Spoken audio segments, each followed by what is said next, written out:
പിതാവിൻ്റെയും പുത്രൻ്റെയും പരിശുദ്ധാത്മാവിൻ്റെയും നാമത്തിൽ ആമേൻ. വിശുദ്ധ മത്തായിയുടെ സുവിശേഷം 19-ാം അധ്യായത്തിൽ ഇവയെല്ലാം ഞാൻ അനുസരിച്ചിട്ടുണ്ട്, ഇനിയും എന്താണ് എനിക്ക് കുറവ്? ജീവനിൽ പ്രവേശിക്കുവാൻ പ്രമാണങ്ങൾ അനുസരിക്കുക എന്ന് പറഞ്ഞ ഈശോയോട് ധനിക യുവാവ് ചോദിച്ചത്. അതിന് ഈശോ കൊടുത്ത മറുപടി: നീ പൂർണ്ണനാകാൻ ആഗ്രഹിക്കുന്നെങ്കിൽ നിനക്കുള്ളത് മുഴുവൻ വിറ്റ് ദരിദ്രർക്ക് കൊടുക്കുക. അപ്പോൾ സ്വർഗത്തിൽ നിനക്ക് നിക്ഷേപമുണ്ടാകും.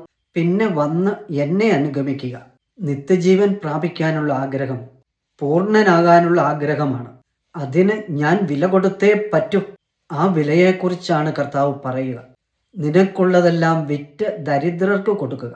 നമുക്ക് ഭൗതിക സമ്പത്ത് മാത്രമല്ല, ശാരീരിക സമ്പത്തുണ്ട്, മാനസിക സമ്പത്തുണ്ട്, ബൗദ്ധിക സമ്പത്തുണ്ട്, ആത്മീയ സമ്പത്തുണ്ട്.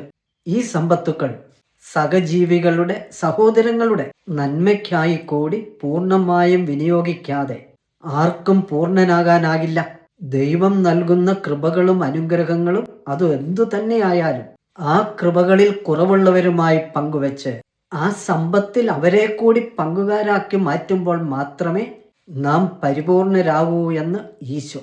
ദൈവം നൽകിയ നന്മകൾ ഓരോന്നും സഹോദരങ്ങളുമായി പങ്കുവയ്ക്കുവാൻ നാം തയ്യാറാണോ എന്നാണ് കർത്താവിന്റെ ചോദ്യം. സുഭാഷിതങ്ങൾ 11-ാം അധ്യായത്തിൽ ഒരാൾ ഉദാരമായി നൽകിയിട്ടും കൂടുതൽ ധനികനാകുന്നു.